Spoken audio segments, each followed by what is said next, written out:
Presenting McDonald's new McFlurry. Did somebody say McDonald's?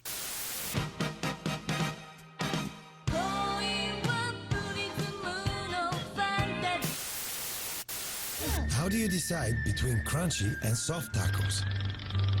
¿Por qué no los dos? Station 2 is now only $3.99.95. Plays DVD movies, music CDs, and the largest range of games.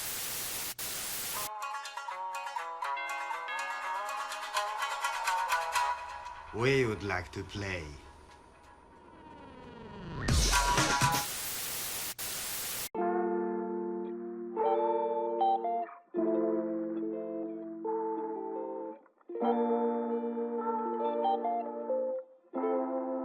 In 1956, a professor of Northwestern University, Stuart Henderson Britt, said, "Doing business without advertising is like winking at a girl in the dark. You know what you're doing, but nobody else does."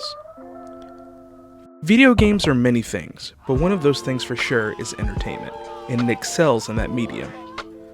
No matter what your pleasure may be, there is a game out there for you. In that same vein, it is also an opportunity for financial gain, as there are hundreds of companies that spend thousands of dollars to produce a product of worth. Whether it be a standard cash grab or a passion project, the end goal is to gain you, the consumer's attention. And so in a market that relies on reaching an audience, one of the most prominent ways of our time is advertising. There are so many effective ways to garner interest in what a company is sharing, and advertisements can allow for creativity to flow for a persuasive argument. It is a powerful tool that many times captures one's attention in one of two ways, through logic or emotion. Advertisements can often be traced back to the time period in which they were displayed. In the early 1970s, the Magnavox Odyssey was the first commercially successful console in the United States. Keyword being commercially. The device was created during the first generation of video game consoles, when the technology was still in its infancy, and yet it provided over 300,000 homes with innovative educational fun before being discontinued in 1975. Interestingly enough, the first form of advertisement for this console was through a TV show called What's My Line? This was performed by the show's host Larry Blyden and Magnavox's own product manager, Bob Frisch, playing a game of Pong while panelists attempted to figure out what was going on. Frisch then provided a detailed explanation of the product's functionality and the availability for the public to get their hands on it. Of course, this was a time where the term video game wasn't very common, which helped with marketing opportunities as well as strategies, as claiming as the educational purposes could provide for young children. If you want to gain attention for something you're working on, it can require a display to show its worth. Whatever emotion you're trying to elicit from your audience, interest will always stem from a person's initial experience. And when it comes to the big three of console creators, Microsoft, Sony, and Nintendo have their own niches to call to their fans. PlayStation ads can be wild. Sony realized that their audience has many different tastes, and so they create these funny crossovers like the precursor to an upcoming Avengers movie. Sometimes they even do crossovers with musical artists, like recently they did for their 30th anniversary, which was a fantastic video celebrating PlayStation and their many years of contributions to gaming.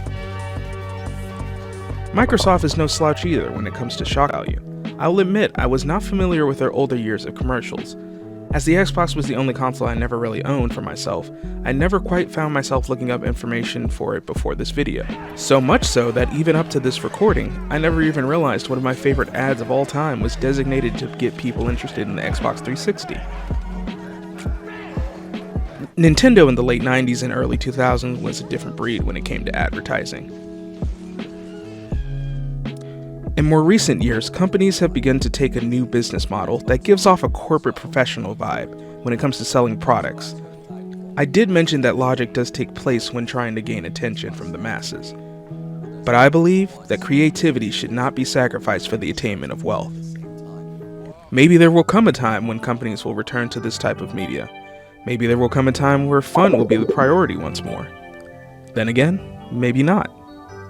Regardless of how advertisements as a whole develops in years to come, the history of creative minds coming together to make the masterpieces we love will always be cemented in the hearts of the gaming community. Sometimes it's the little push that can spark big minds to dream.